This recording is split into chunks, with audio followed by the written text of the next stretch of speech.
Good morning to all. So we'll continue our class.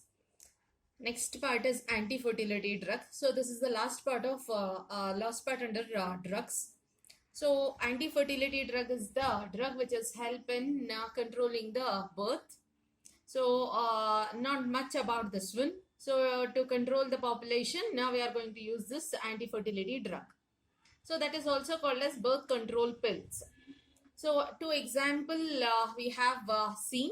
So that is norethindrone.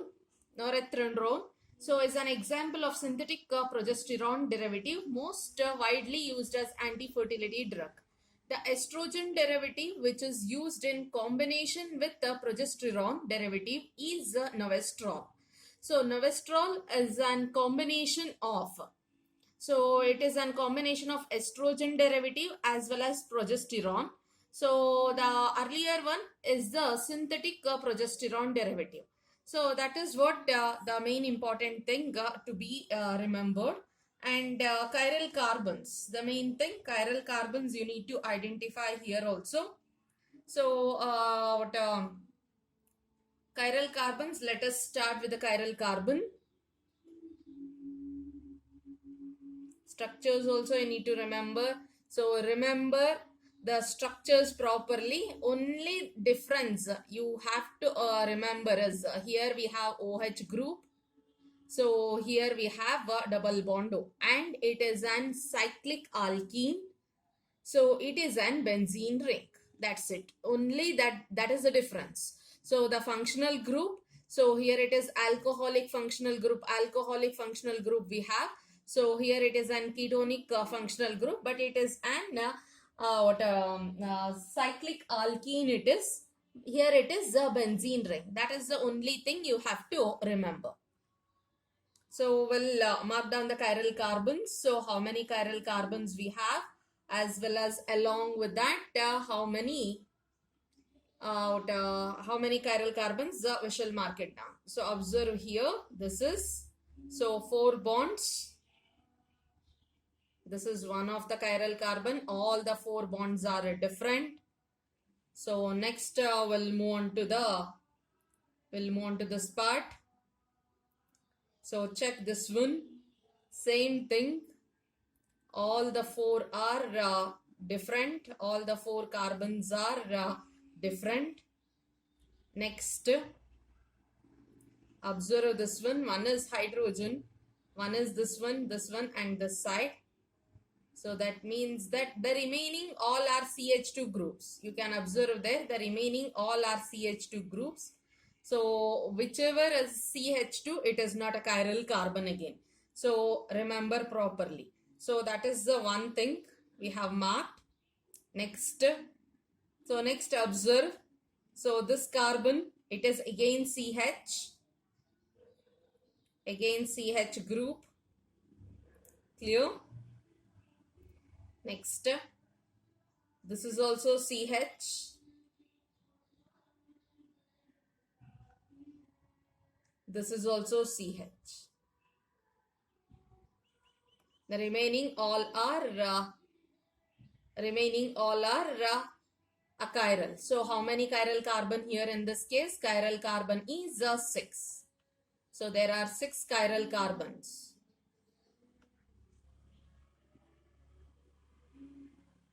Six chiral carbons in this compound. Next we'll move on to the other one. That is if you check novestrol, if you check, then so observe the compound, observe the carbon atoms. I said everything is same there. Only difference is this is benzene ring. This is benzene ring, and this is cyclic alkene. So we have marked this one as a CH group. CH group, so it is chiral. Leaving that one, leaving that carbon, remaining all carbons are same in novestrol also. So that means that this is a chiral carbon. This is our chiral carbon.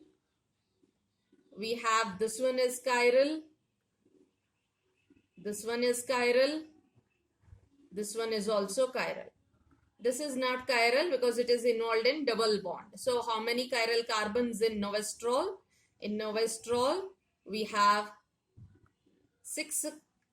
we have 5 chiral carbons. So earlier it was 6. So now it is 5. So we have 5 chiral carbons in case of Novestrol. These things you should remember. So next move on to our next top. In this only I said there are 3 sub divisions. First part is drugs we have completed. The next one is chemicals in food. So the most interesting part is food itself is a chemical. Whatever the food we are using itself is a chemical. So it consists of glucose we have studied. It consists of many polysaccharide units. It consists of different chemical compounds in it. So proteins, vitamins, all these are chemical compounds itself. But now what we are studying is not the food we are studying. So a food is there. To that we are adding some other chemical to it. Clear? So the chemicals is being added to the food to enhance its preservation, to increase its nutritive value to it, as well as to look that one in a presentable manner. To do all these things, we are using some other chemical. So that is the chemical. When you say that it is an synthesized, the chemical which is a substance which is synthesized in the lab. That is what we are dealing here. So the chemical substance which we are synthesizing in the laboratory, we are using that one in food. We are involving those chemicals in food. And why we are using that one? The first thing is we are using that one because we need to preserve them. We need to preserve, so that's why we are using. So for preservation purpose, we are using them. Next thing is to make it in a presentable manner. Very to look, it should be very good. For that, the other one is nutritive value. So it will be adding some nutritive value to that. We are using the chemical in the food. First thing, why you need to preserve? Why we need to preserve is many vegetables or many things are seasonal in nature. So to use the things in off season also, so we need to preserve them. One thing. Second thing, so the food whatever we are preparing, it should long last. Why it should long last? It should long last because same thing, off season we should use. One thing. Second thing, so somewhere we are moving out from our place.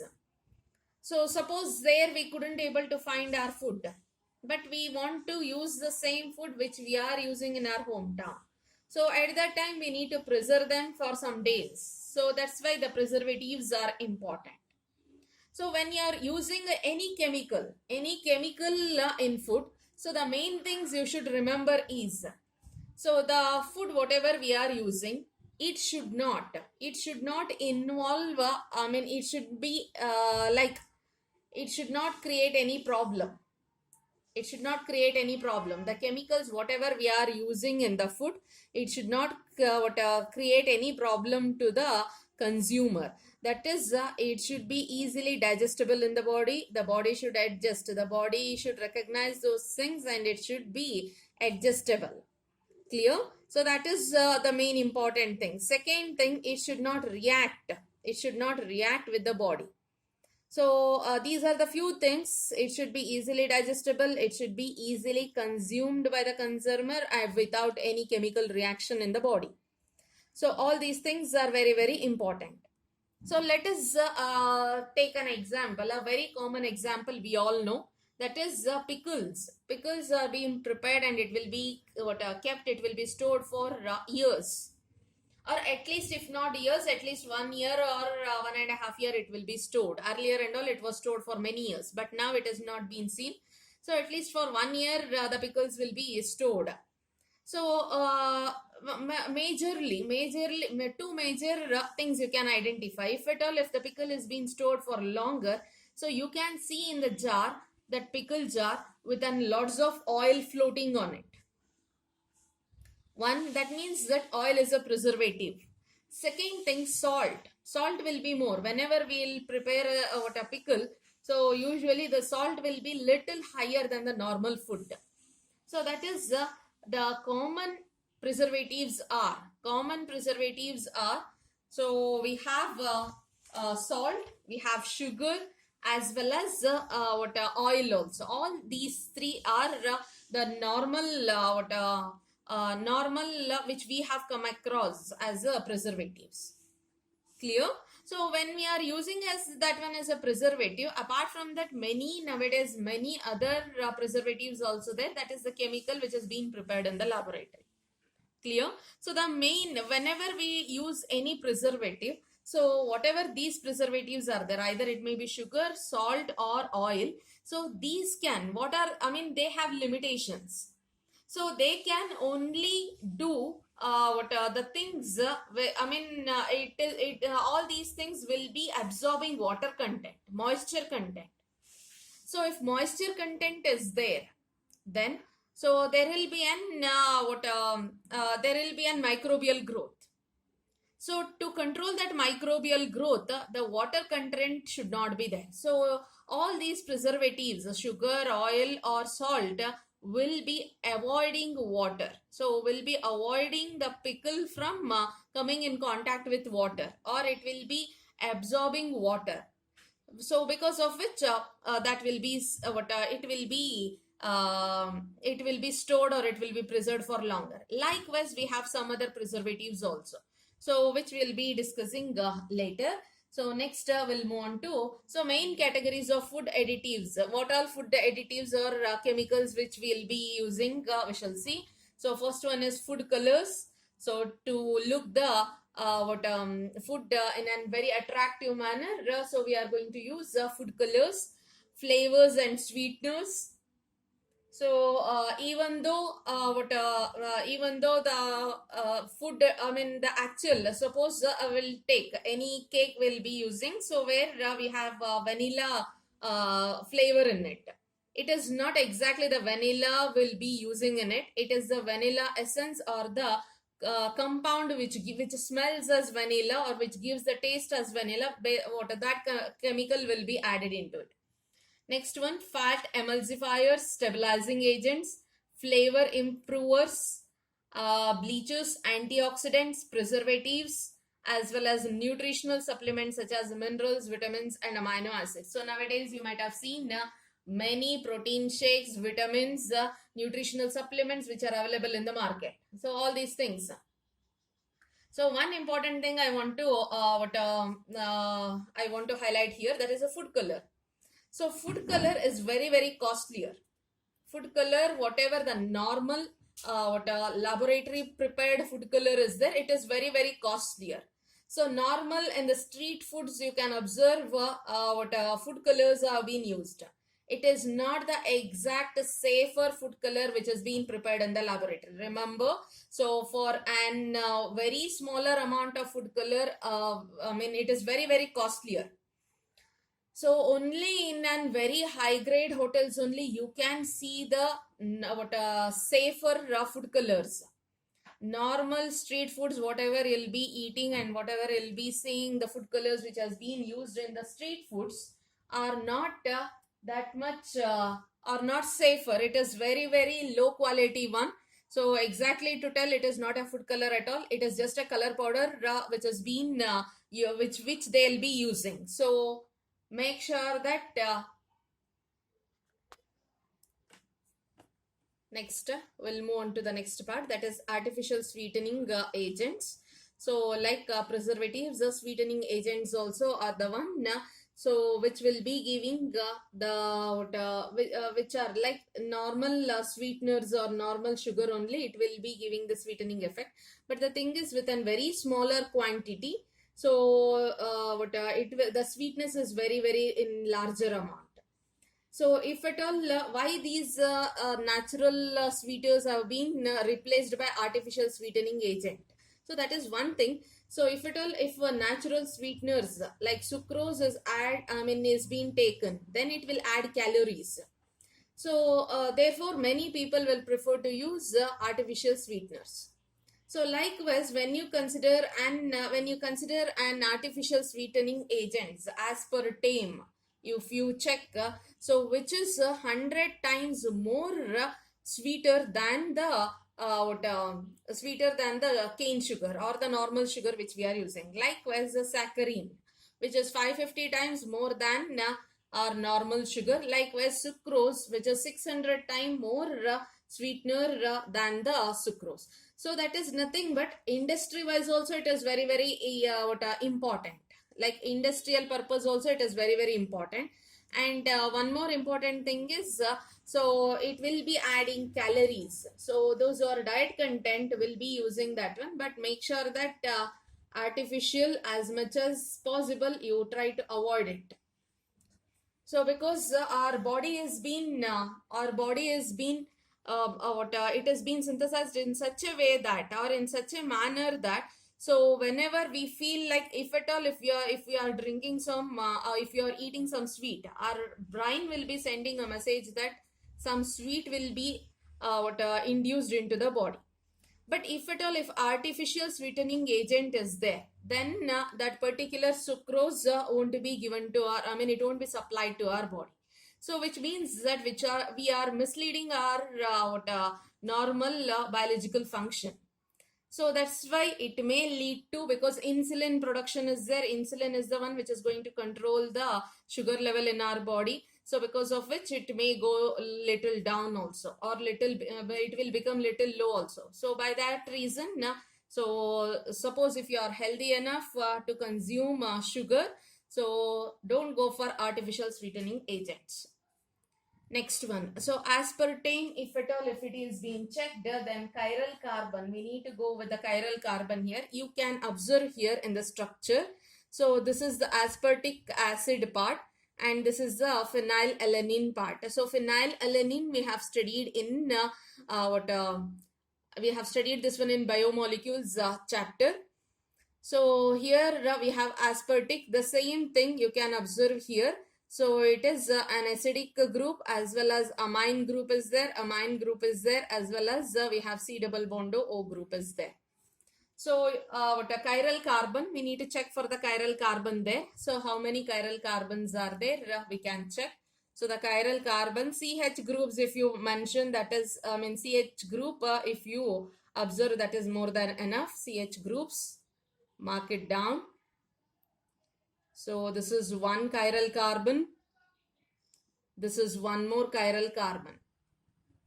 One more chiral carbon. So two chiral carbons are present in aspartame. So what if at all, if you check sucralose. So this is bit tough task to do. Sucralose. Saccharin you check. So saccharin we don't have any chiral carbon. So chiral carbon is 0.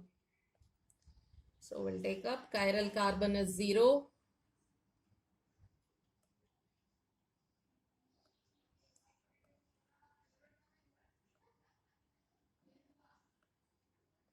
So we have above, we have chiral carbon, 2 chiral carbons. So sucralose, all these are very direct questions. So remember all these things properly. So we have in sucralose, we have 9 chiral carbons.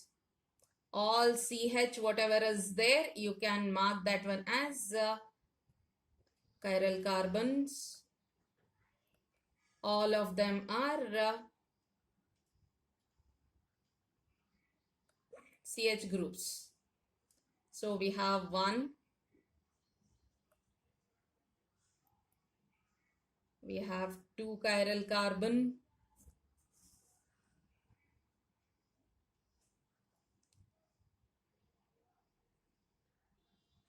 3, 4,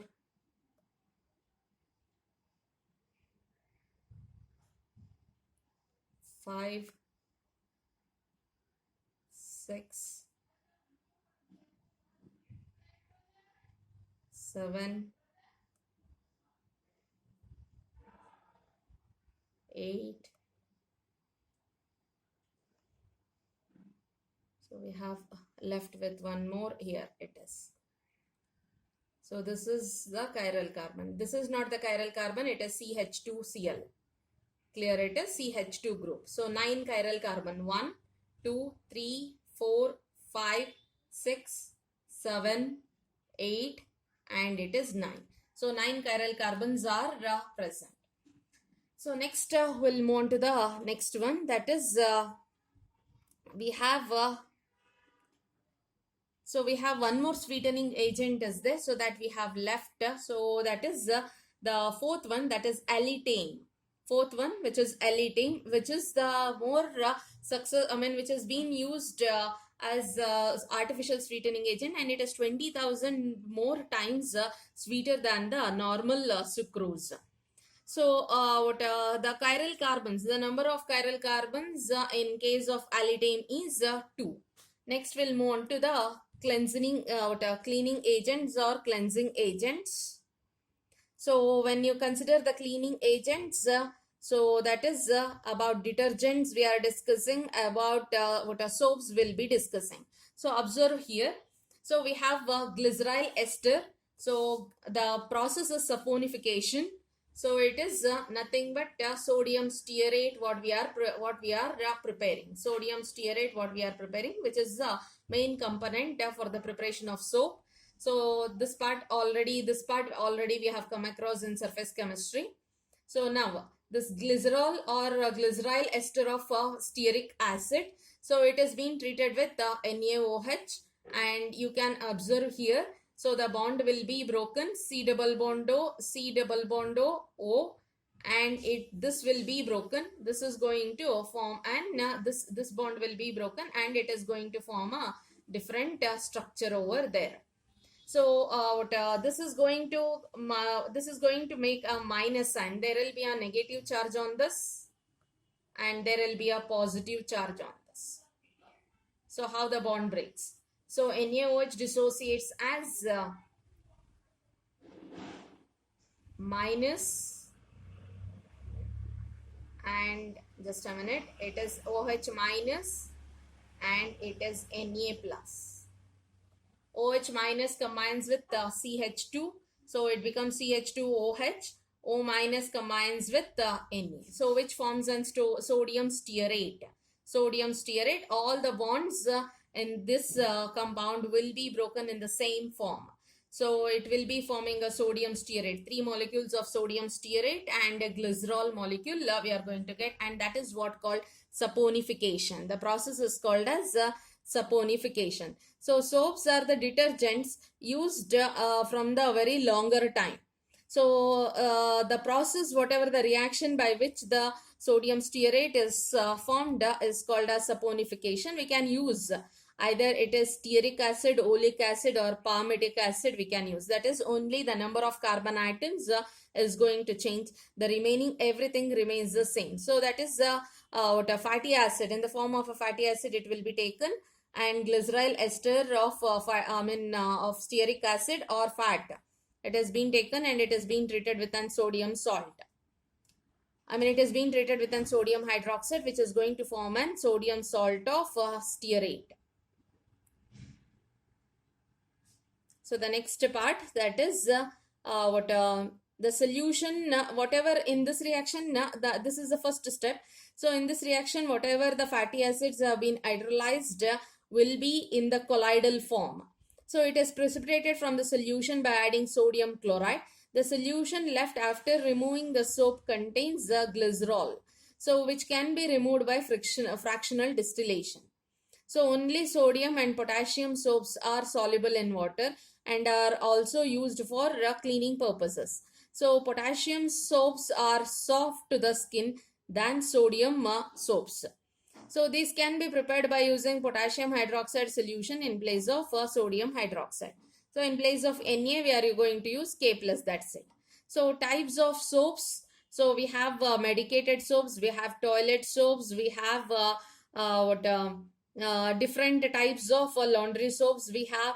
So soap powders we have now. Soap in the form of soap powder in the form of granules we have. So many different types of soaps are there. So to make a soap or to prepare a soap, so that is transparent soap, for all these things. So different variety of soaps for all these things. The main thing is fats or oil will be taken, and it will be it will be taken, it will be used, it will be treated with the alkali, and you'll be getting the sodium stearate, or you'll be getting the sodium salt of stearate there. So based upon the things, whatever the fragrance, whatever the flavors, whatever you'll be adding, based upon that, you'll be getting the different different fragrant, different ways of soap. So based upon the compounds which we'll be using. So why do next thing? Next we'll move on to the next one. So why do soaps not work in hard water? So why soaps are not, I mean, when you consider an hard water is nothing but it is the calcium and magnesium ions will be present in it. So these ions form insoluble calcium and magnesium soaps. So when you consider the sodium stearate soap, so calcium salt is there or magnesium salt is there in the water, then that is going to react with this one, and it is going to form an insoluble calcium stearate. So because of which you won't get the soap, the soap is not reacting with, or soap is not interacting with the dirt here. The soap is reacting with the water or the calcium, which is insoluble in nature, which is not getting mixed with the water, which is not forming a froth. So our foam is not generated there. So because of which the insoluble soap separates as scum there. So it is an little bit what a gummy kind of mass it is going to form there, because of which so what water is not because of which the cleaning process is not taking place. So that's why if at all, if water is harder, then soaps doesn't work in that particular water.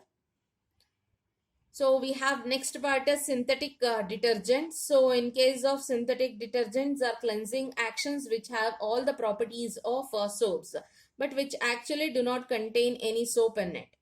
So this can be used both in soft as well as hard water detergents. It is soft as well as hard water, and they give a foam even in hard water too. So we shall see what are those. That is synthetic detergents. Synthetic detergents have been classified into three categories. That is anionic detergents, cationic detergents, as well as non-ionic detergents. So in case of anionic detergents are nothing but they are the sodium salts of sulfonated long chain alcohols or hydrocarbons. So these hydrocarbons or alkyl hydrogen sulfonates are formed by treating long chain alcohols with concentrated sulfuric acid and are neutralized with alkali to form anionic detergents. Similarly, alkyl benzene sulfonates are also obtained by neutralizing alkyl benzene sulfonic acids with alkali. So this is about the anionic detergents. Anionic detergent, we have an example, sodium lauryl sulfate. So it has been treated with H2SO4. Further, it has been treated with the NaOH.